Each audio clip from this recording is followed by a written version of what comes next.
On ಮಾಡಿ ಇವತ್ತು for example client ಬಂದಿದ್ದಾರೆ, ನೀವು ಆನ್ ಮಾಡಿ ಇಟ್ಕೊಂಡ್ ಬಿಡ್ತೀರಾ, ಕ್ಲೈಂಟ್ ಮಾಡ್ಬಿಟ್ಟು ಹಾಗೆ ಮುಚ್ಚಿಟ್ ಬಿಡ್ತೀರಾ. ಸೊ ಇದು ಗಾಳಿ ಹೋದ್ರೆ ಹಾಳಾಗುತ್ತೆ.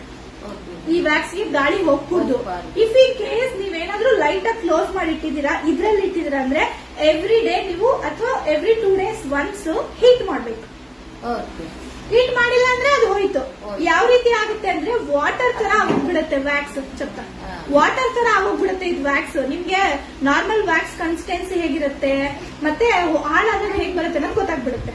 ಓಕೆ, ಅದಕ್ಕೋಸ್ಕರ ನೀಟಾಗಿ ಇದನ್ನ ನೀವೇನಾದ್ರೂ ಹಾಕಿದ್ರ ಅಂದ್ರೆ ಡೈಲಿ ಇದನ್ನ ಹೀಟ್ ಮಾಡ್ಬೇಕು. ಹನಿ ವ್ಯಾಕ್ಸ್ ಆಗ್ಲಿ ಅಥವಾ ಚಾಕ್ಲೇಟ್ ವ್ಯಾಕ್ಸ್ ಆದ್ರೂ ಆಗ್ಲಿ. ರಿಕಾ ವ್ಯಾಕ್ಸ್ ಆಗಲ್ಲ, ನಿಮ್ಗೆ ಇವತ್ತು ಬೇಕು ಇವತ್ತು ಹೀಟ್ ಮಾಡ್ಕೊಳ್ಳಿ, ನಾಳೆ ಕಸ್ಟಮರ್ ಬಂದ್ರೆ ನಾಳೆ ಹೀಟ್ ಮಾಡ್ಕೊಳ್ಳಿ, ಒಂದ್ ವಾರ ಬಿಟ್ಟು ಬಂದ್ರು ಕಸ್ಟಮರ್ ನೀವು ಹೀಟ್ ಮಾಡ್ಕೊಳ್ಳಿ, ನೋ ಪ್ರಾಬ್ಲಮ್. ಬಟ್ ಇದ್ರಲ್ಲಿ ಏನಾದ್ರು ನೀವು ವ್ಯಾಕ್ಸ್ ನ ಹಾಕಿದೀರಾ ಅಂದ್ರೆ ಎವ್ರಿ ಡೇ ಹೀಟ್ ಮಾಡ್ಬೇಕು ಅಥವಾ ಒಂದಿನ ಬಿಟ್ಟಿನ ಆದ್ರೂ ಹೀಟ್ ಮಾಡ್ಬೇಕು. ಮುಚ್ಚಿ ಇಡ್ಬೇಕು.